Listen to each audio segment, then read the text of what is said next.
Vamos lá, meninas, pode começar. Tá. A gente vai apresentar sobre o sistema reprodutor masculino, né? Pode. Ele é formado por órgãos internos e externos, né? Passam por um lento amadurecimento que conclui-se na puberdade, né? Quando as células sexuais ficam disponíveis para originar outro ser. Está relacionado com a reprodução e o prazer sexual. Ele é constituído por testículos, as vias espermáticas, que são o epimídio, canal deferente, uretra, o pênis, escroto e as glândulas anexas, que são as próstatas, vesículas, glândulas e bulbos uretrais. Os órgãos masculinos, eles contribuem para uma formação primária e reprodução, e ainda para a produção e o transporte dos espermatozoides, a secreção de fluidos e a deposição de sêmen no trato feminino. Ele também, né, transporta a urina para o ambiente externo. Essa é a anatomia, né, do órgão reprodutor masculino, que seria o pênis, uretra, bexiga, a vesícula seminal, a próstata, canal deferente, o epidídimo e o testículo. Aqui tem a imagem, né, do pênis flácido e do pênis ereto. Tem o corpo carnavenoso. O pênis é um órgão cilíndrico externo que possui dois tipos de tecidos. O cavernoso e esponjoso. É através do pênis que são eliminadas a urina, que é a função excretora, e o sêmen, que é a função reprodutora, né? O tecido esponjoso envolve a uretra e a protege, enquanto o tecido cavernoso se enche de sangue, fazendo com que o pênis fique maior e duro, né? Que é a ereção. Pronto para o ato sexual, geralmente levando à ejaculação, que é o processo de expulsão do sêmen. A ereção, no entanto, não ocorre apenas como preparação para uma atividade sexual. Ela pode acontecer por diversos estímulos fisiológicos, por exemplo, quando a bexiga está cheia, né? Ou quando o homem tem um sonho à noite. Essa é o interno, né? O pênis flácido na imagem, né? Que é o nervo dorsal, a artéria dorsal e a via dorsal profunda, o corpo cavernoso, a artéria profunda, a uretra e o corpo esponjoso. Aí, na imagem, quando o pênis está ereto, pode-se ver, né, que aumenta, né, esse corpo carnavenoso, porque enche de sangue, e as uretras aumentam, né, por isso que ele fica ereto.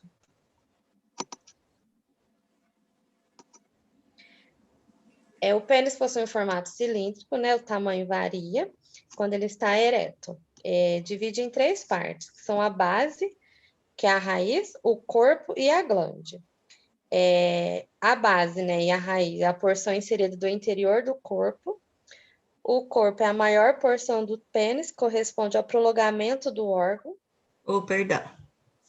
Tá. E a glande é a porção dilatada, conhecida como a cabeça do pênis, sendo a parte mais sensível. Ela é envolvida por uma camada de pele retrátil, o prepúcio, e ele pode ser removido através de cirurgia, né? Que é a circuncisão.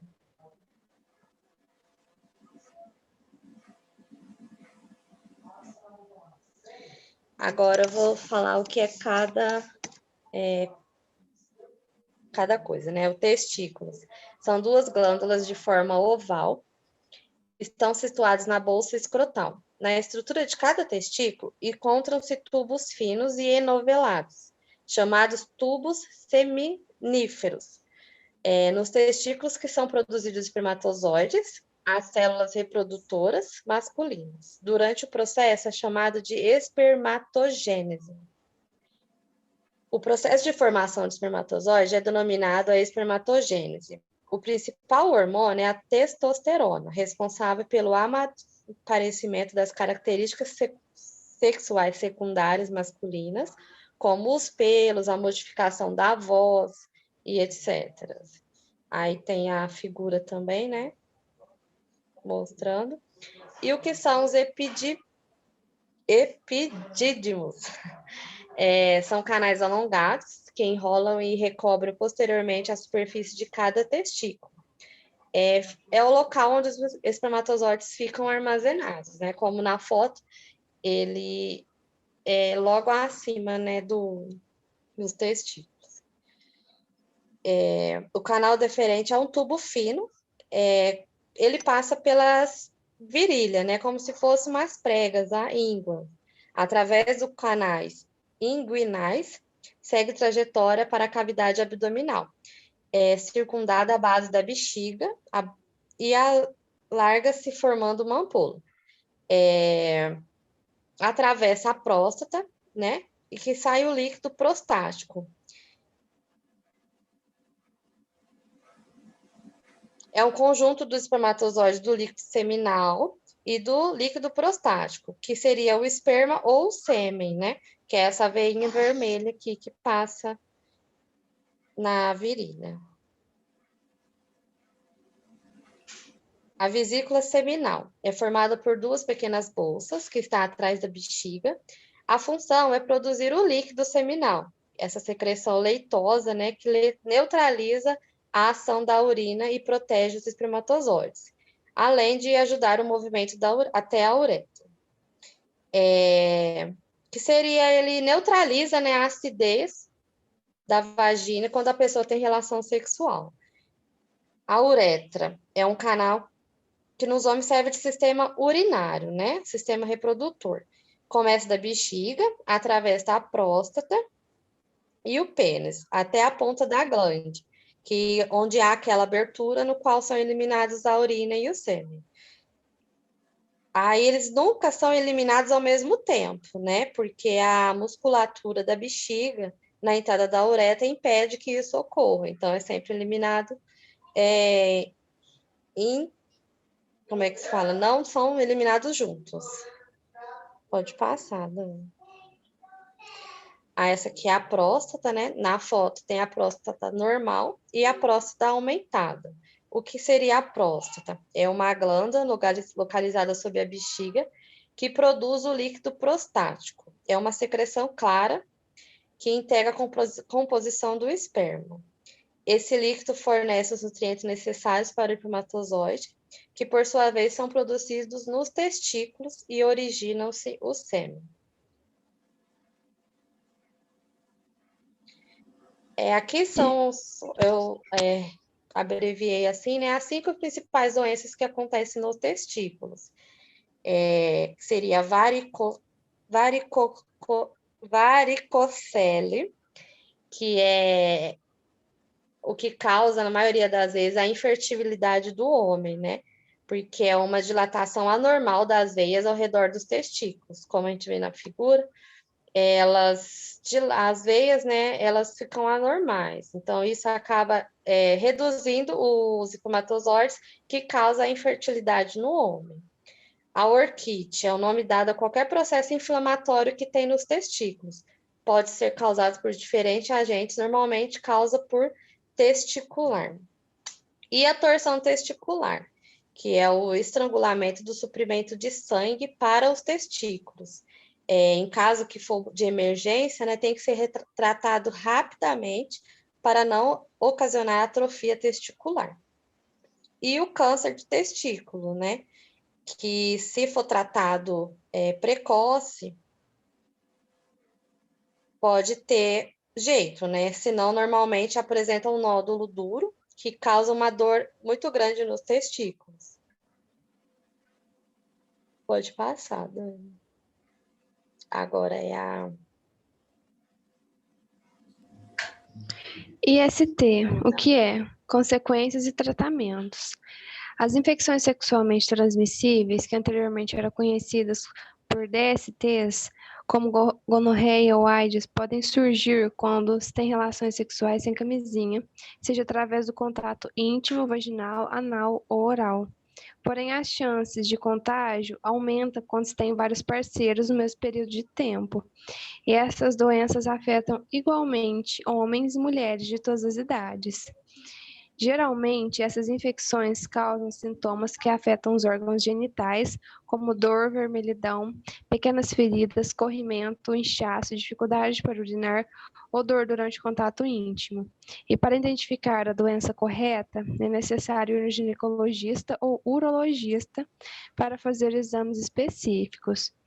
Para o tratamento, normalmente o médico indica o uso de antibiótico ou antifúngico, em forma de comprimido ou pomada. Após maior parte das ISTs tem cura, à exceção da AIDS e da herpes. A seguir estão indicados os sintomas e formas de tratamento de todas as ISTs, também chamadas de infecções sexualmente transmissíveis e doenças venéreas. A calamida. Os sintomas são corrimento amarelo, espesso, vermelhidão nos órgãos genitais, dor na pelvis e durante contato íntimo. Alguns casos tem dor, inchaço nos testículos, porém, em muitos casos, a doença não causa sintomas e a infecção passa despercebida. A doença que é causada por uma bactéria pode ser causada por contato íntimo desprotegido ou através do compartilhamento de brinquedos sexuais. Como tratar? Normalmente, o tratamento é feito com antibiótico, como azitromicina ou doxiciclina. A gonorreia. A gonorreia é uma doença causada por bactérias, também conhecida como esquentamento, que pode surgir em homens e mulheres e é transmitida por contato íntimo, desprotegido ou através de compartilhamento de brinquedo sexual.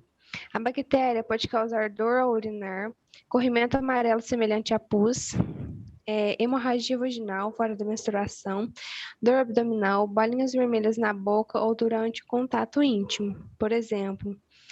O tratamento deve ser feito com uso de ceftriaxona e azitromicina, de acordo com a recomendação do médico, e caso não seja feito, pode afetar as articulações e o sangue, podendo pôr em risco a vida. O HPV é causado pelo vírus do papiloma humano, que leva ao crescimento de lesão na pele dos órgãos genitais de homens ou mulheres, que podem ter textura suave ou rugosa, cor que varia com o tom da pele e não causam dor, mas são contagiosas. O tratamento das verrugas genitais não tem cura, pois o vírus do HPV permanece adormecido no corpo, porém existe tratamento com aplicação de pomadas, como Aldara ou Vartec, sobre as verrugas. As crises podem surgir devido ao consumo excessivo de álcool, cansaço elevado, estresse, como por exemplo, herpes genital. O herpes genital é uma doença facilmente transmissível, causada pelo vírus do herpes genital e provoca pequenas bolinhas vermelhas na pele, muito próximas uma das outras, contendo um líquido rico em vírus, de cor amarelada e com vermelhidão ao redor que causa coceira, afetando as coxas, ânus e órgãos genitais. Além disso, pode causar febre e dor ao urinar, e corrimento no caso da mulher.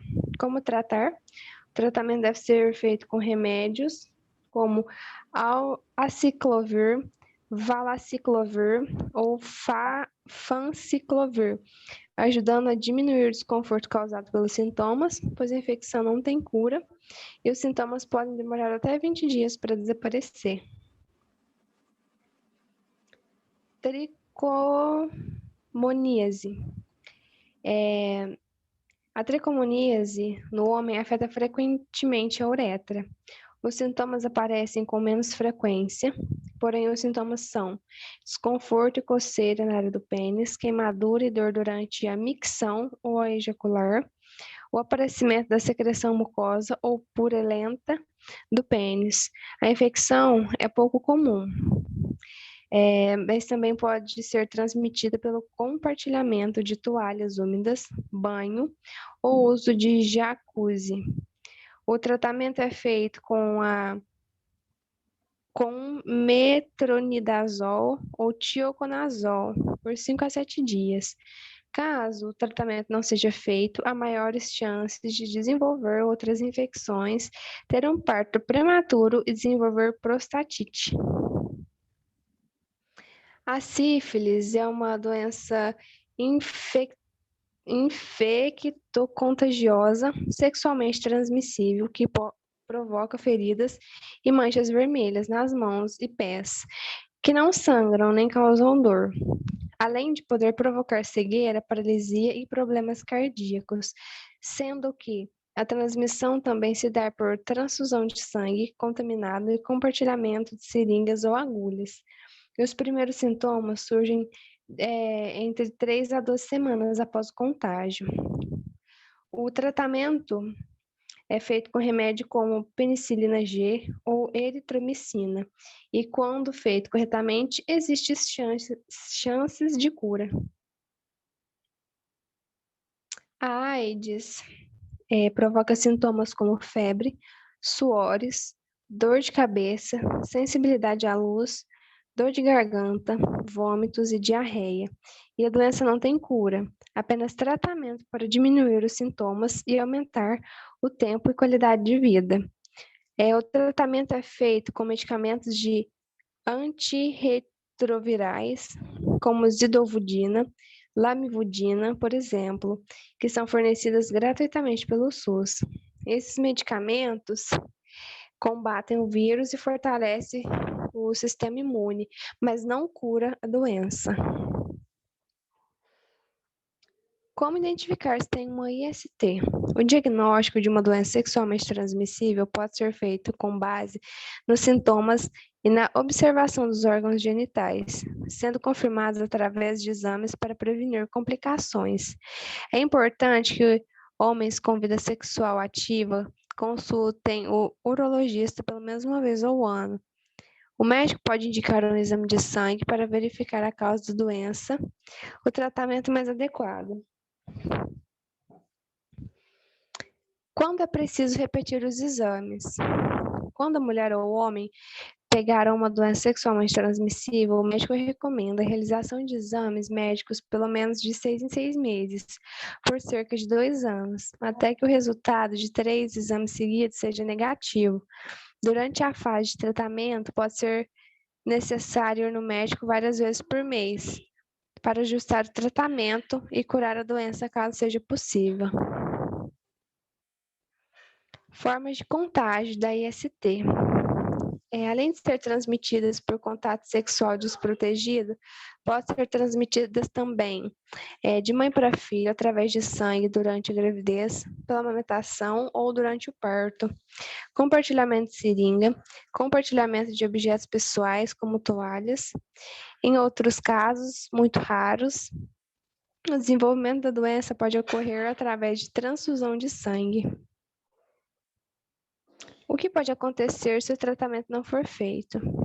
Quando a IST não é tratada corretamente, pode surgir problemas mais graves, como câncer do útero, infertilidade, problemas cardíacos, meningite, aborto ou malformação do feto, como por exemplo.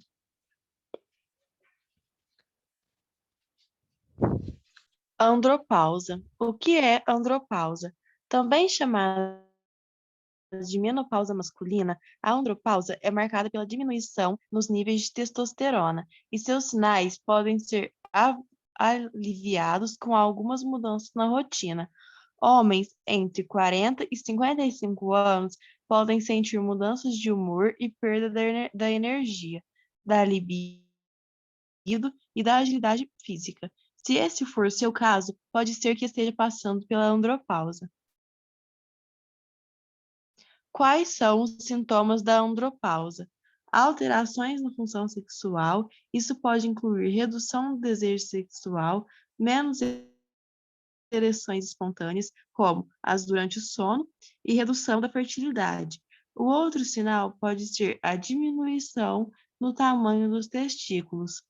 Mudanças físicas: aumento da gordura corporal, redução da massa e da força muscular, diminuição da densidade óssea, inchaço na região dos mamilos e perda de pelos do corpo são algumas alterações causadas pela andropausa. Mudanças emocionais, diminuição da motivação ou autoconfiança e, com isso, tristeza e problemas de concentração e de memória. Alteração no padrão de sono, tais como insonolência aumentada. Há ainda aumento dos riscos, alguns problemas de saúde como doença cardiovascular, diabetes, obesidade, hipertensão, aumento do colesterol. A deficiência de testosterona tem influência relevante na piora dos níveis de glicose e lípidos no sangue. Os sintomas apresentam-se em determinados exames e na dosagem deste hormônio no sangue.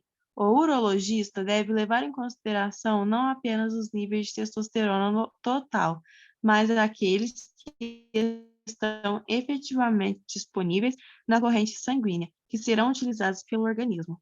Os sintomas da andropausa não são considerados e abordados de maneira igualitária entre todos os homens, devido aos hábitos de vida e ao desenvolvimento do processo de envelhecimento. Mas, entre aqueles que já apresentam a queda hormonal de testosterona, vão relevar aos principais sintomas. Tratamento da andropausa. A andropausa não é uma doença crônica e pode ser tratada de inúmeras maneiras. Uma das possibilidades de tratamento é via reposição hormonal, mas há de se tomar cuidado com os níveis ingeridos pelo organismo, e tudo deve ser feito de acordo com as instruções de um especialista. O médico responsável por diagnosticar a andropausa é o endocrinologista. A forma mais comum para constatar a condição é por meio de um exame de sangue para avaliar os níveis totais de testosterona. Medicamentos para a andropausa. Os medicamentos mais usados para tratar a andropausa é Durateston. Somente um médico pode dizer qual o medicamento mais indicado para o seu caso, bem como a dosagem correta e a duração do tratamento. Automedique. Não interrompa o uso do medicamento sem consultar o médico antes. E, se tomá-lo mais de uma vez ou em quantidades muito maiores do que a prescrita, siga as instruções na bula. Prevenção. A andropausa não está sujeita à prevenção, pois é uma condição natural e irreversível da saúde masculina. Mas é importante conhecer e aceitar as mudanças físicas, orgânicas e emocionais do envelhecimento masculino e evitar possíveis disfunções e patologias. Durante consulta anual, que deve ser regular com o urologista após 40 anos. Como lidar com a andropausa? Manter hábitos saudáveis, como ter uma dieta equilibrada e praticar exercícios físicos regularmente. Ajuda a evitar os incômodos da andropausa e a evitar doenças associadas à queda da produção de testosterona. Também é recomendado que os homens visitem regularmente o urologista para o acompanhamento do estado de saúde. Como minimizar os efeitos da andropausa na juventude? Incluir sementes de linhaça no cardápio, tomar muita água e chás de folhas verdes como a cidreira, melissa e hortelã também podem ajudar a minimizar sintomas incômodos, como, por exemplo, as ondas de calor e a irritabilidade. Quais alimentos comer na andropausa? Consuma alimentos ricos no aminoácido triptofano, linhaça, ovos, aveia, sementes de abóbora, chocolate amargo. Esse aminoácido, junto com a vitamina B3 e o magnésio, produzem a serotonina, um hormônio que ajuda na melhora do humor, usado para o tratamento da depressão.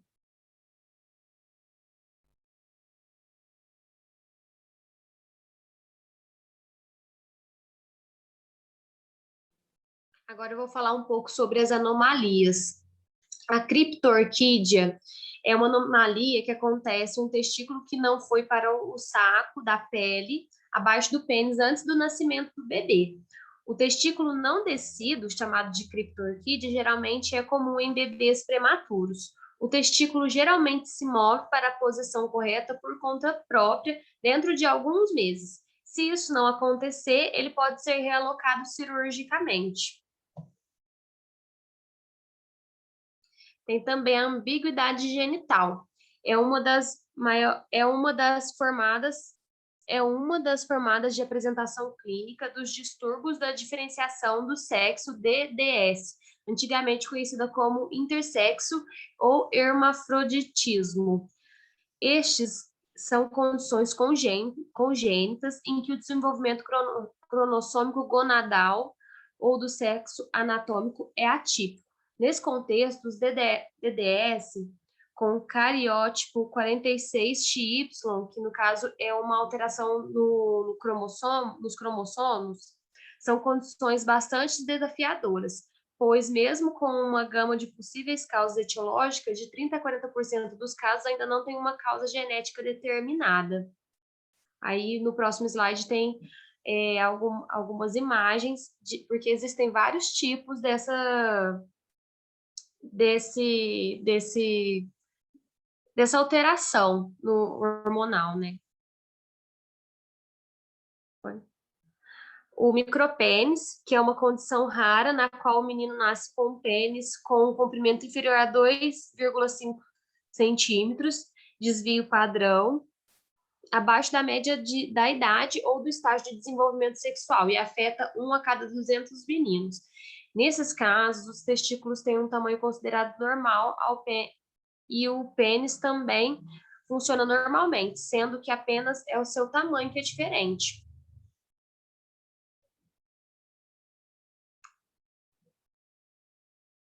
E tem também a anomalia que é Peyronie, que chama. Tecido cicatricial fibroso dentro do pênis que causa ereções curvas e dolorosas. A doença de Peyronie é causada por uma lesão peniana repetidamente, normalmente durante a relação sexual ou atividade física.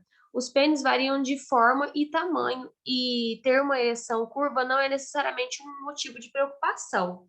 Nessa doença, a curvatura é significativa e pode ser acompanhada de dor ou interferir na função sexual. Medicamentos ou cirurgias podem ser recomendados caso persistam ou piorem. Aqui tem um desenho que mostra a placa fibrosa, né, que causa a curvatura no pênis, aqui na imagem.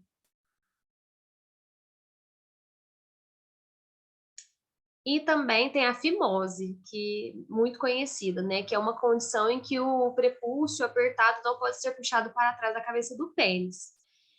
A fimose é normal em crianças que não foram circuncisadas, na cirurgia que a Elidiane falou no início da apresentação.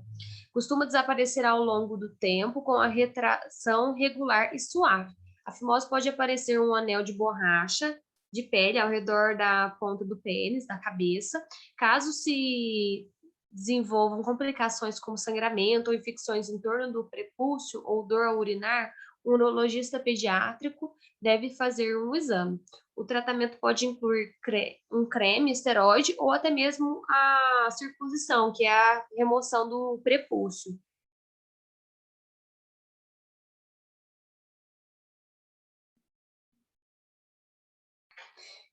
Agora eu vou falar um pouquinho sobre a ejaculação masculina. A ejaculação masculina, ela demora em torno de 15 minutos, em média, mas esse tempo varia de acordo com fatores como idade, ansiedade e excitação. Por outro lado, o homem também precisa de mais tempo para ter um novo orgasmo, enquanto a mulher rapidamente está pronta para mais sexo. Isso acontece porque o corpo masculino ele precisa de um período maior para se recuperar, já que a ereção ela exige uma movimentação muscular progressiva. E quando ela chega no seu máximo, o sangue deixa de circular no interior do pênis, que precisa estar cheio de líquido para ficar rígido. Quanto mais velho o homem for, maior é essa pausa.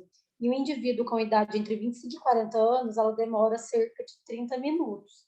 Se ele tiver entre 40 e 60 anos, pode levar entre 2 a 6 horas e acima dessa idade até 24 horas. A idade mais avançada também faz com que eles percam um pouco da capacidade de rigidez peniana, o que diminui a intensidade do orgasmo e faz com que ele precise ser mais estimulado e demore mais tempo para chegar ao prazer. Esse fato ele também influencia na sua fertilidade. A capacidade de ejacular e a produção diária de espermatozoides permanece relativamente constante, mas a partir dos 40 anos, ela começa a acontecer uma diminuição do volume da ejaculação e na motilidade dos espermatozoides. Perto dos 60 anos, os níveis de testosterona diminuem para valer, provocando uma queda na produção de espermatozoides, só que ela não é interrompida completamente, o que faz com que ele tenha um período fértil relativamente constante no início da puberdade até o final da sua vida. Aqui, a ejaculação, ela se divide em duas partes. A primeira parte consiste na emissão do sêmen pelo epidídimo, a vesícula seminal e a próstata, que se mistura com as secreções liberadas pelas gônadas. Na segunda parte, o sêmen ele é movido para frente em intervalos e contrações rítmicas e coordenadas dos músculos pélvicos, até que é expulso com uma velocidade que pode chegar a 40 km por hora, através do canal da uretra. Aí aqui tem a imagem de como que é a ejaculação, né? Para vocês verem um exemplo. Pode passar, Dani. Aí tem a ejaculação precoce também, que acontece. Peraí, minha flor, ó, vai cair, a gente volta na ejaculação precoce, tá? Tá. E aí, a gente voltando, eu quero que fique um pouquinho melhor explicado a importância do epidídimo, da vesícula seminal, da próstata, porque tudo tem uma função ali, tá? Então, dá uma olhadinha aí, eu quero a explicação. Qual a importância da vesícula seminal, que produz o quê? A próstata produz o quê, tá? Eu quero um resuminho sobre isso. Vocês já falaram, mas a gente precisa dar uma lembrada quando a gente fala da ejaculação, a importância de cada um, tá bom? Então vai cair, eu já vou voltar, não vou esperar 5 minutinhos não, porque a gente tem muita coisa para falar ainda. Combinado? Combinado.